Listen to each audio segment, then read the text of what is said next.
네, 뉴스 세계 시간인데요. 최성진 한겨레 기자 모셨습니다. 어서 오세요. 네, 안녕하세요. 네, 지금 잠깐 속보부터 좀 전해드려야 될 것 같은데요. 오늘 새벽에 미 재무부가 중국을 환율 조작국으로 지정했다는 속보 전해드렸는데 방기선 기획재정부 차관보의 멘트가 나왔습니다.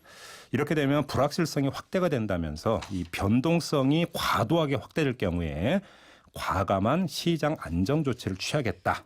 기획재정부에서 이런 입장이 나왔다고 전해드리고요. 그다음에 또 북한이 오늘 새벽에 또 미상의 발사체를 그러니까 두 번에 걸쳐서 쏘아 올렸다는 소식도 전해드렸는데 정의영 청와대 국가안보실장 주재로 정경두 국방부 장관, 서훈 국정원장이 참석하는 관계부처 장관회의가 7시 반부터 국가위기관리센터에서 개최가 됐다고 고민정 청와대 대변인이 발표를 했다고 하네요.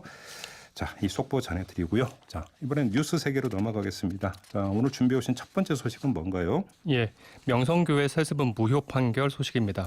어제 뭐 자정쯤에 나왔다면서요? 예, 재심이었고요. 네, 일단 그 내용부터 좀 추려 주시죠. 네, 어제 그 대한예수교 장로회 통합 줄여서 이제 예장통합이라고도 하는데요. 네. 예장통합 총회 재판국에서 이 명성교회 목회 세습은 무효다 이제 이런 결정을 내놓았습니다. 네네. 명성교회를 세운 김삼환 원로 목사가 아들 김하나 목사한테 이 교회 담임 목사 자리를 물려준 것은 무효다 이렇게 교단에서 판단했다는 거죠. 네. 그 목회직 세습은 그동안 한국교회에서 빈번하게 벌어지고 있는 대표적 악습으로 꼽혔는데요. 이번에 이에 대해서 제동을 걸었다. 이제 네. 교단에서 이렇게 해석할 수 있겠습니다. 예.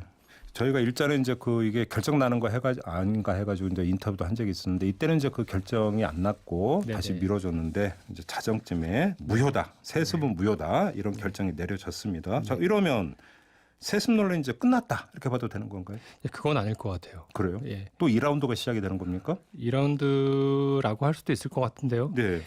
그 명성교회 쪽에서는 그동안 이 세습 문제에 대해서 이 세습이 아니다. 이건 정상적인 승계다 이렇게 계속 주장을 해왔었거든요. 네. 예장통합 그 헌법에 보면은 세습 금지 조항이 이렇게 돼 있습니다.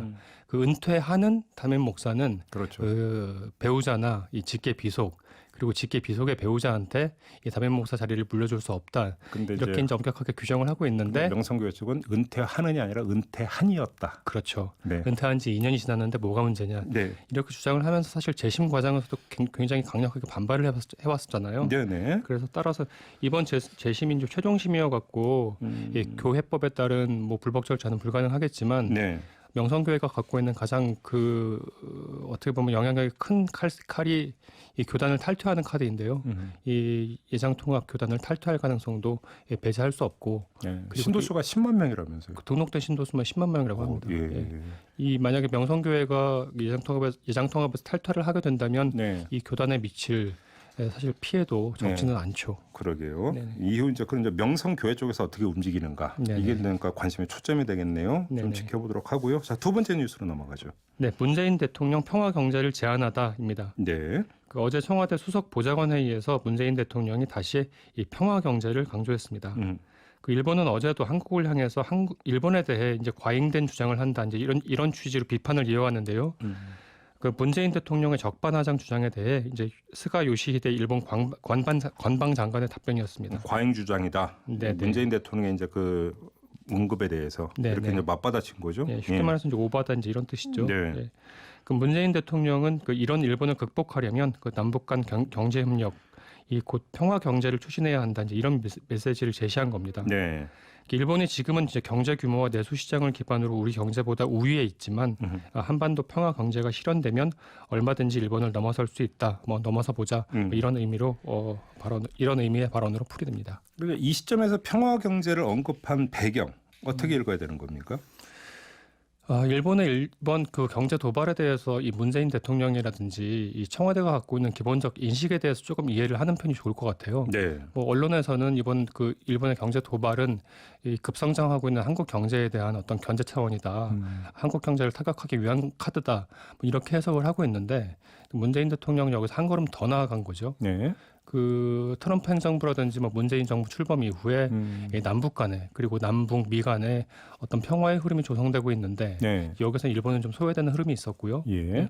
이런 새로운 질서, 새로운 흐름에 일본이 좀 개입해서 균열을 내보겠다. 네. 그리고 그걸 통해서 어떤 반대급부를 한번 취해보겠다라고 하는 흐름이 읽힌다는 거죠. 네. 그래서 이 어제 이제 문재인 대통령이 또 하나 이제 주목할 만한 발언을 했던 게 이 한반도 평화 공영, 이 공존 이런 표현도 강조를 하면서 이 도덕적 우위라고 하는 표현도 강조를 했거든요. 네. 예, 그 일본은 어쩔 수 없이 이 갈등과 긴장과 이 분열을 먹고 살 수밖에 없지만 우리 한국은 한 걸음 더 나아가서 이 평화 경제라고 하는 좀 더 담대한 행보로 나아가겠다. 이런 메시지를 전달했다. 이렇게 이해를 할 수 있겠습니다. 최근에 이제 우리 사회 일각에서 일본의 수출 규제로 경제 난국이 조성이 됐고 네네. 북한의 잇따른 도발 때문에 거기다 러시아 군용기의 영공 침범까지 있었고 네네. 안보 난국이 조성이 됐고 네네. 겸 난국이다 이런 주장이 일각에서 있었단 말이에요. 네네. 이 두 가지를 동시에 그냥 눌러버리는 네. 평화 경제라는 한 단어로 네네. 이렇게도 읽을 수 있는 게 아닌가. 우리는 이 방향으로 간다. 네. 뭐 이런 차원에 있어서 어떤 이런 경제 난국 플러스 안보 난국이라고 하는 레토릭에 대한 대응. 뭐 그런 차원도 해석도 될 수 있지 않을까 싶은 생각도 좀 예, 들어요. 그런 해석이 충분히 가능하고요. 네. 그리고 조금 더 이 장기적인 로드맵을 제시했다. 이런 차원으로 접근을 하는 게 좋을 것 같아요. 알겠습니다. 자, 마지막 뉴스로 가볼까요? 네. 검은 월요일 증시의 짙은 먹구름입니다. 그러게요. 예, 예. 어제 금융시장이 굉장히 안 좋았죠. 네. 특히 이 주식시장이 그랬는데요.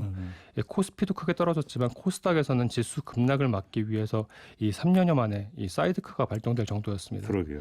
그러니까 어제 하루 이 코스피와 코스닥 주식시장에서 약 50조 가까이 증발했다는 분석도 나오고 있는데요. 네. 그러니까 한국만이 아니라 아시아 금융시장이 어제 전반적으로 좀 모두 휘청거리는 모습을 보였고요. 네. 일본 니케이, 그 중국 상하이 종합, 홍콩 항생지수 모두 이 검은 월요일, 이 블랙 먼데이라는 이야기가 나올 정도로 네. 하락세를 보였습니다. 앞서 이종구 의원 인터뷰에서 잠깐 그 이야기를 나눠봤는데 그 원인을 어떻게 봐야 될까요? 예, 일단 미중 그 무역 분쟁이 다시 심해지고 있는데 이제 전 세계 모두가 이제 그 영향을 받고 있다고 봐야 될 것 같아요. 예. 다만 이제 좀 그런 차이는 있는 것 같아요. 다른 나라들은 그동안 이제 좋았다가 이제 좀 하락세를 보이고 있는 반면에 이제 한국은 계속 안 좋았다가 더 안 좋은 이제 그런 모습을 보이고 그렇죠. 있거든요. 네네. 여기에는 이제 미중 무역 분쟁이라고 하는 어떤 공통된 변수 이외에 뭐 일본의 경제 도발도 있고요.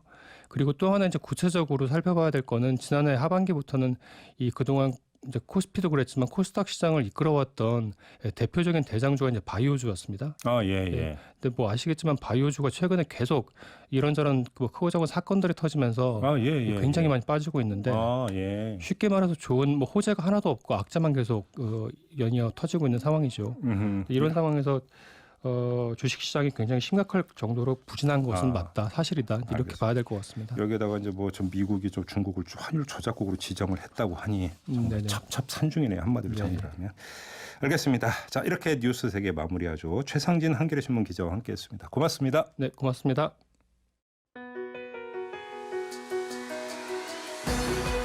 이슈의 핵심을 꿰뚫는 예리한 시선, 믿고 듣는 진품 시사 김종배 시선 집중.